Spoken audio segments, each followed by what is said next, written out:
நெல்லை அருகே இரு தரப்பினரிடையே ஏற்பட்ட வாக்குவாதத்தில் ஆத்திரமடைந்த ஒரு கும்பல் அரிவாளால் சுத்து போட்டு வெட்டியுள்ளது. இந்த தாக்குதலில் ஒரு பெண் உட்பட 3 பேர் காயமடைந்தனர்.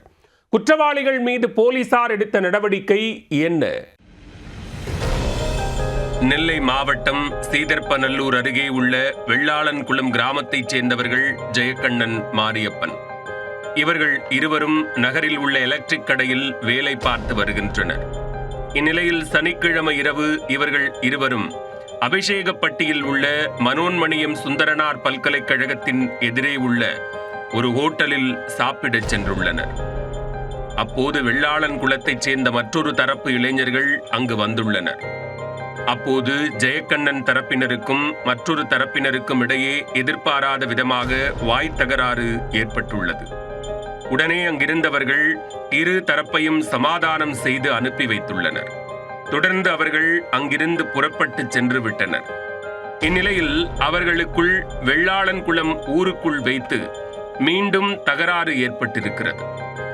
எதிர்த்தரப்பைச் சேர்ந்த நபர்கள் சுமார் 6 பேரும், அருகில் உள்ள கிராமமான காங்கேயன் குளத்தைச் சேர்ந்த 2 நபர்கள் என மொத்தம் 8 பேர் கும்பல் சேர்ந்து ஜெயக்கண்ணன் மற்றும் மாரியப்பனை சுத்து போட்டுள்ளனர். அரிவாள் உள்ளிட்ட பயங்கர ஆயுதங்களுடன் இருந்த அவர்கள் இருவரையும் சரமாரியாக வெட்டி தாக்குதல் நடத்தியுள்ளனர். அப்போது சத்தம் கேட்டு அந்த தெருவில் உள்ள பொதுமக்கள் ஓடி வந்துள்ளனர்.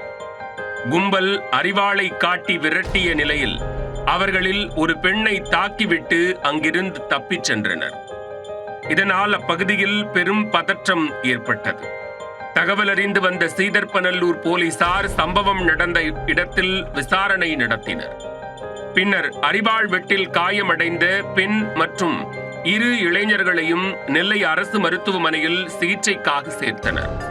மேலும் இச்சம்பவம் குறித்து வழக்கு பதிவு செய்த போலீசார் 8 பேர் கும்பலை நள்ளிரவு முதல் தீவிரமாக தேடி வருகின்றனர்.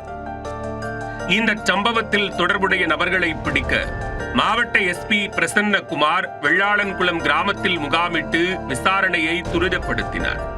தனிப்படை போலீசார் இரவு முழுவதும் நடத்திய தீவிர தேடுதல் வேட்டையில் ஞாயிற்றுக்கிழமை காலை 4 பேரை கைது செய்தனர். இச்சம்பவத்தில் தொடர்புடைய மேலும் 4 பேரை வலைவீசி தேடி வருகின்றனர். சாதாரண வாய் தகராறில் ஆத்திரமடைந்த கும்பல் 3 பேரை அரிவாளால் வெட்டிய சம்பவம் அப்பகுதியில் பெரும் பதற்றத்தை ஏற்படுத்தியுள்ளது.